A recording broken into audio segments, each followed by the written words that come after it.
that's how it's done, Miami Heat. Next time that y'all want to honor someone, do it the day before. Because every time they seem to do some sort of long ceremony at halftime, they get their ass kicked in the second half. I'll never forget a couple years ago when they retired Udonis Haslem's jersey. DeJounte Murray hit a game-winning buzzer beater on us. And then, of course, I'm still hurt from the first game this season where they honor Pat Riley at halftime, the man who was all about winning. And then they proceed to get their ass kicked in the second half, and we're down by 30. But hey, that boy Paulo Banchero had 50 tonight, so maybe that boy is just like that. He definitely is. It sucks that he fell into our division because he's going to be a problem for years to come. But anyways, of course, yesterday the Heat had their D-Wade statue unveiling. I have a whole video on that if you're interested. And then today they just did a short little ceremony in the allotted time of halftime to kind of honor him again. Now, I guess they still kind of sucked in the third quarter because they had one of the dirtiest third quarters you ever seen. They scored 14 points. I really don't understand how a team with these scorers can only score 14 points in a quarter. And I do got a question for y'all regarding the whole third quarter thing. Let me know if y'all think it's a legitimate question or not, because I want to start off by saying I will never disrespect the great Eric Spoelstra. He is the best coach in the NBA, and I want him to be the head coach of my team for as long as he's alive. I really do. But isn't it kind of weird how the team who has the best head coach in the league consistently is one of the worst third quarter teams in the league? Because obviously you got halftime, and that's when the best coaches are supposed to make adjustments. But yet it seems like every time the Heat go into the third quarter, they get their ass kicked. Is some of that on Spo? I don't know. It's a legitimate question. I'm just asking why the hell they come into that third quarter sloppy all the time.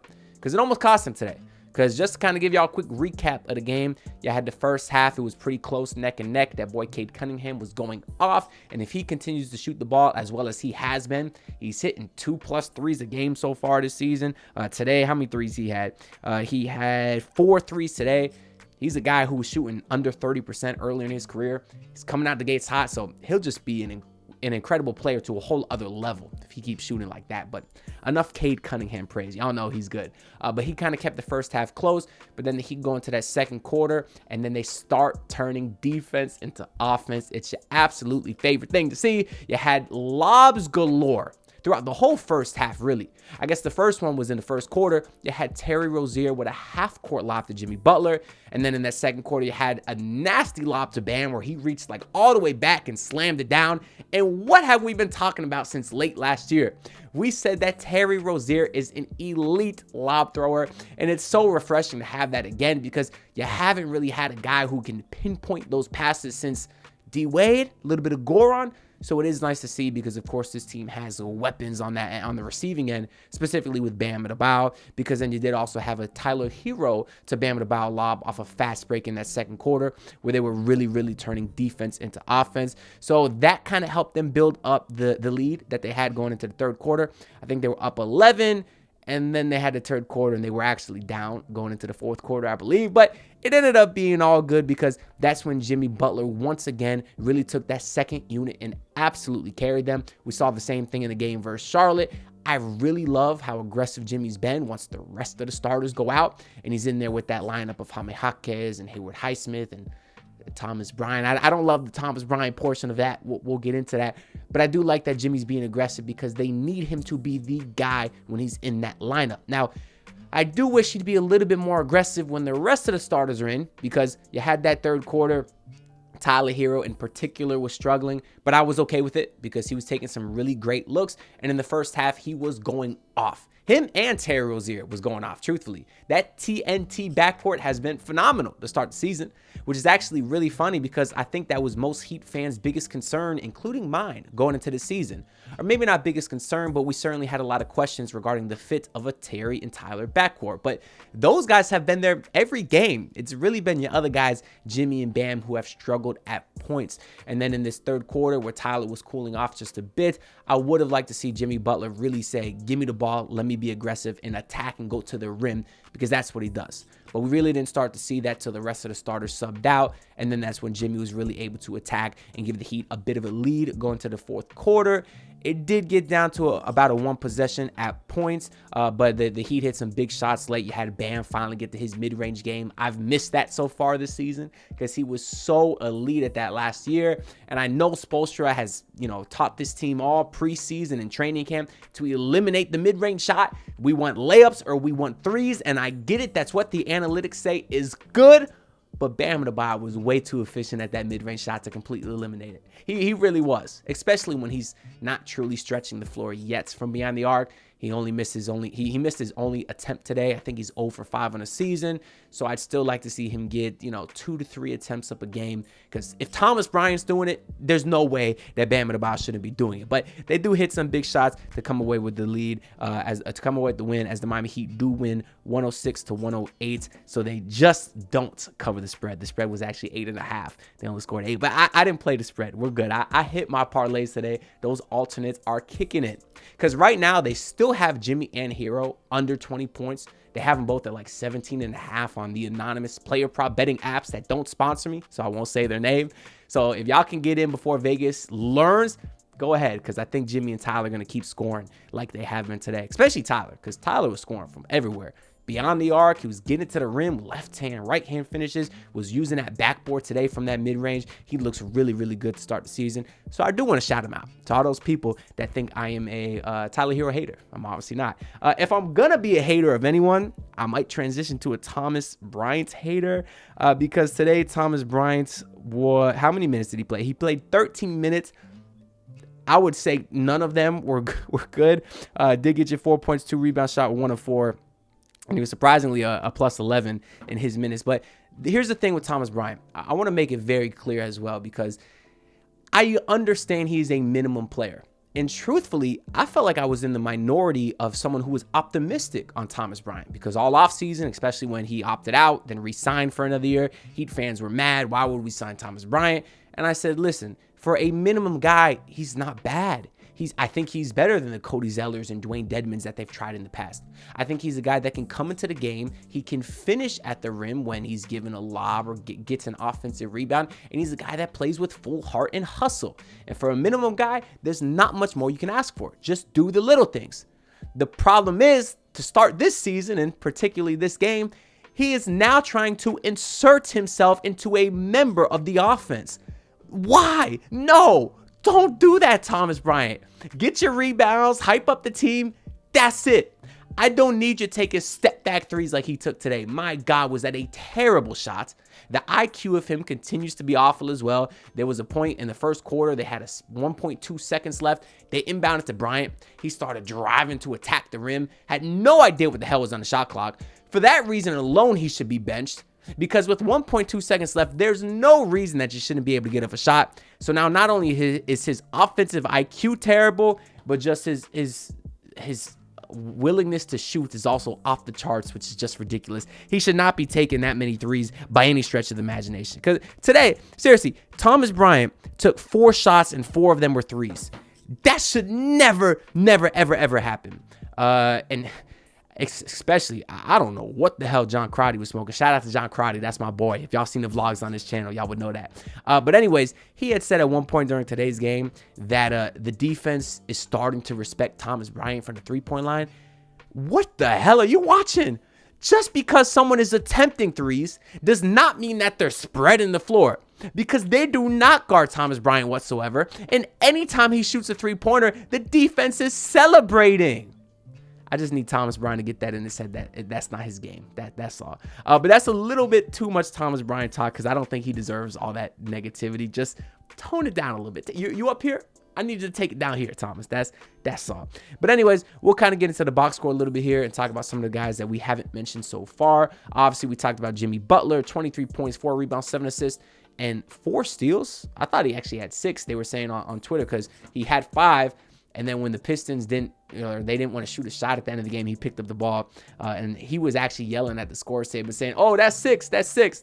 But they only credited him with 4 here, but whatever. 7 of 11, so very, very efficient for him. 11 free throw attempts. You love to see that because, of course, that shows the aggressiveness. Shout out to Nikola Jovic, who has been on a tear to start the season.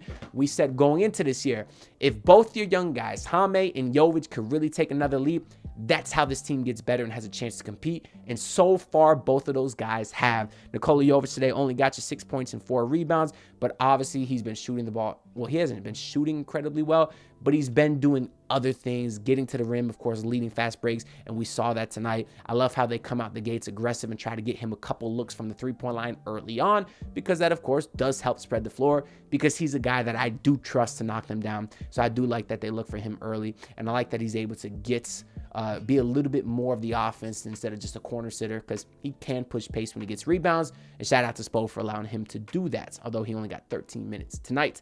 Bam Adebayo got you 12 points, 10 rebounds, 5 and 9 from him. I'm stunned to see that he's not a bigger part of the offense to start the season. He's a guy that I thought was a lock to score 20 plus points per game because he was so close last season. And I figured with all his offensive improvements, we would see, it's only logical that he would score more than 20 a night. But to start the season, I do think kind of what we've been seeing is what we're going to get from Bam. Now, I think he's only averaging like 12 or maybe even less points per game to start the season. I don't know if he'll finish that low, but I really didn't take into account how many other guys need shots, because with a full season of Terry Rozier now, a guy that we did not have to start last year, that's a lot of shots getting taken away from other guys. And I'm cool with it because it helps diversify your offense. Because a guy like Terry Rozier today took your second most shots behind Tyler Hero. He took 16 today. So while I am a little bit disappointed that Bam has been hovering around the low points and shot attempts that he has, because again, Bam only took 9 shots today, I'm not sure it'll change too much. But if he can get it up just a little bit, maybe get in that 12 to 13 shots a game, I'll be happy with it at that point, even if he's not a 20-point per game scorer, because, of course, he's bringing the defense, broke up a couple lobs today. So I like what I've seen from him. Tyler Hero today, 19 points, 6 assists, 4 rebounds. Ended up shooting 35% because of that poor third quarter. But I like the looks he was getting. And honestly, the defense doesn't look all that bad. So although he wasn't all that efficient today, I'm not going to give him crap for it because he started the season pretty efficient. And Terry Rozier was pretty good today as well. 20 points, 5 rebounds, 3 assists. Of course, he just brings another dynamic to this team. And his defense as well has been decent. That was a big concern with those two guys, but the TNT's backcourt on defense, they're not phenomenal, but they're holding their own. And then, of course, Jaquez Jr., the boy today, 12 points, 9 rebounds, 3 steals, 5 of 10 from him, and he hits you a couple 3-pointers. I think he's now 6 for 7 this year from 3. We heard a lot about his improving form this offseason. You could see it. It looks gorgeous. Super quick release, full extension on the arm, great follow through. And we said if he can continue to build his shot, that would be the next step to make him even a more dynamic player. And we're seeing that. There's been some concern from guys on Twitter thinking that they're taking away what he does best and making him a corner sitter. I don't think that's the case because, again, he only took 3 threes today and 10 shots overall. We saw him get a couple post touches, just like Jovic. He's a guy that can get a rebound and push pace. We saw that on almost every single one of his 9 boards today. So that just helps pick up the pace of his team, which is refreshing to see because they've been slow for the last 2-3 years. That really hasn't been the case thus far, although the offense hasn't been super great yet. I just hope that it gets a little bit better than what it has been.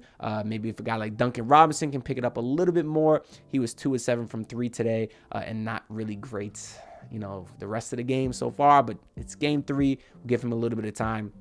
We talked about Thomas Bryant. Alec Burks got you 9 minutes. Didn't score today, but he looks like he'll be a guy that's a part of the rotation just because he did play pretty well in Charlotte. He looks to be a pretty good player that can be a secondary ball handler coming off the bench, something I think they'll need. Josh Richardson looks like he's nearing a return. I don't know how that impacts that, but time will tell.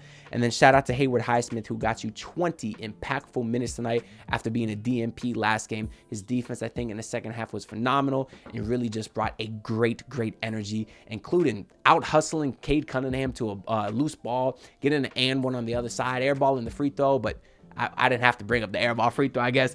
We won't act like it didn't happen. But that's pretty much all the guys on the Heat tonight. So let me know what y'all think about the game down below. My overall thoughts is that when this team turns it on, they are great, but they're not good enough just to sit around and say, hey, let's flip a switch now, just like the Heatles teams did with LeBron. I really want to see this energy for a longer portion of the game. And if that's the case, I could see them competing for a top 4 spot in the NBA because they have the talent when they're clicking. We just haven't seen it for 48 minutes left. But what I like to do is I like to give the team 20 games, look at the record and say you are what your record says you are after 20 games.